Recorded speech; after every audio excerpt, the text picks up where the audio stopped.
We're joined now by Ohio Republican Congressman Mike Turner. He is the head of the U.S. delegation to NATO's Parliamentary Assembly. Congressman Turner, I imagine that many of those NATO partners are calling you right now and saying, what is the president doing with this threat of escalating tariffs against us unless we hand over Greenland? What are you saying to them?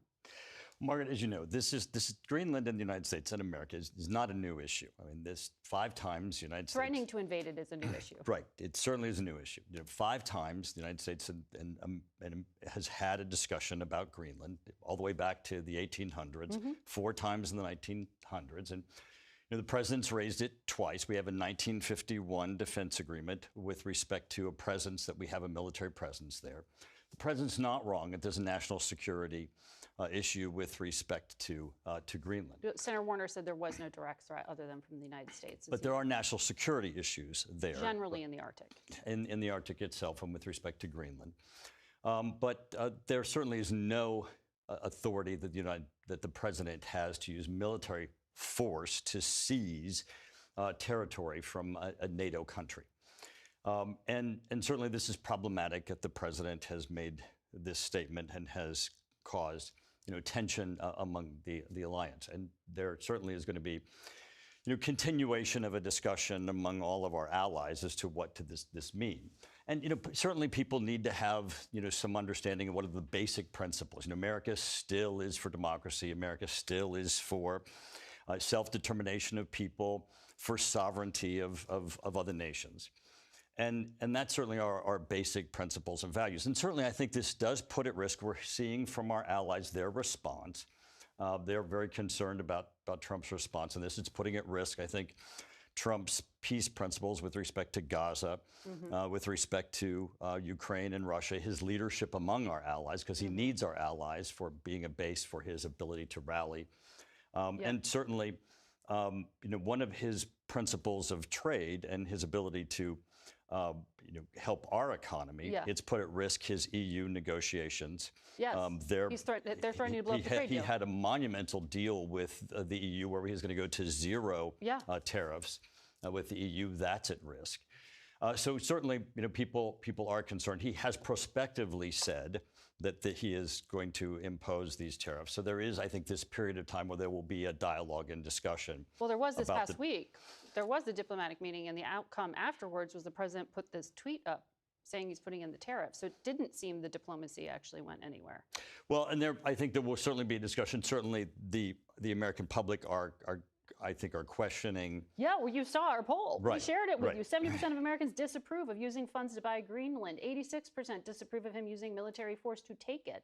How do you justify and explain his strategy when both our allies and Americans say no? I think people would prefer a focus on the economy instead of a focus on Greenland itself. I think certainly in Congress, we're looking at trying to make certain we get the budget deal through and we don't have a shutdown. And as we look to the president's proposal on national security, we look at his proposal on, increasing our defense budget, and that's how we certainly want to. Is it legal for him to even try to use tariffs in this way? I mean, Congress could claw back this authority if you wanted to put a check on him. Well, Article 1, Section 8 does reserve to Congress international trade, and the International Emergency Economic Powers Act, on a very limited basis, delegates to the president the ability to do some sanctions. And currently before the Supreme Court, there is this issue as to whether or not he even has the authority to do tariffs at all.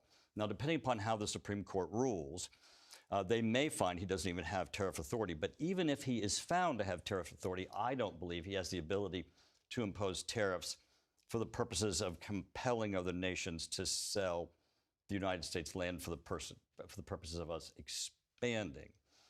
Now, in this issue, how many Republicans are with you on that? Well, because Speaker Johnson was in the United Kingdom telling everyone that the president's just playing chess here. Well, you're taking him seriously, and if you are, then what do you do?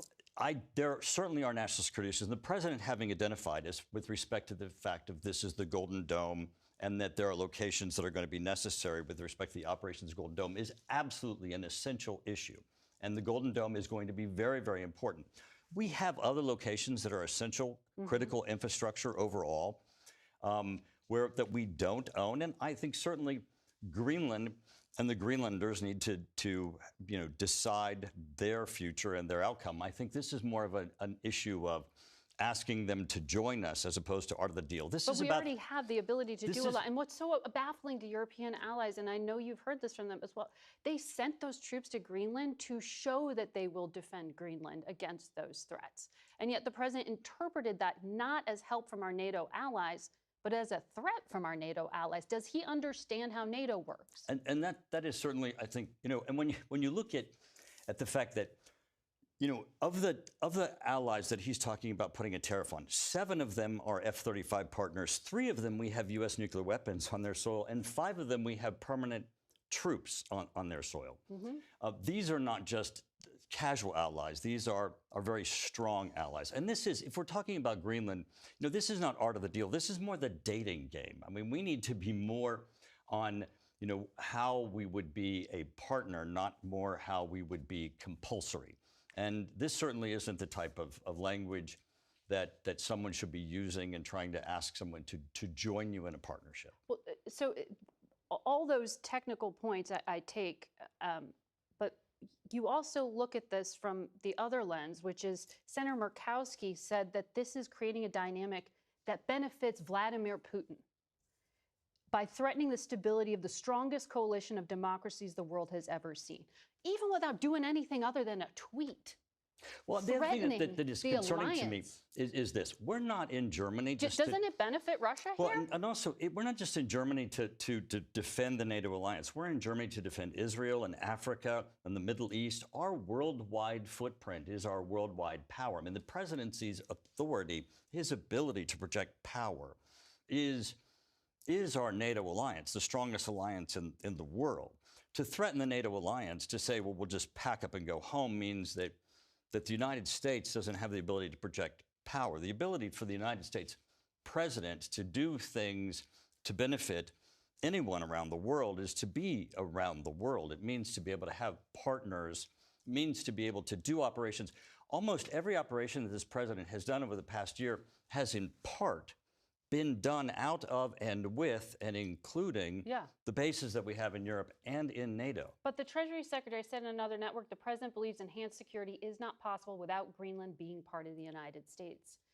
They're being very clear. Well, and I truly believe that it is that the president can continue the issue of engagement, but presidential want doesn't translate into presidential authority.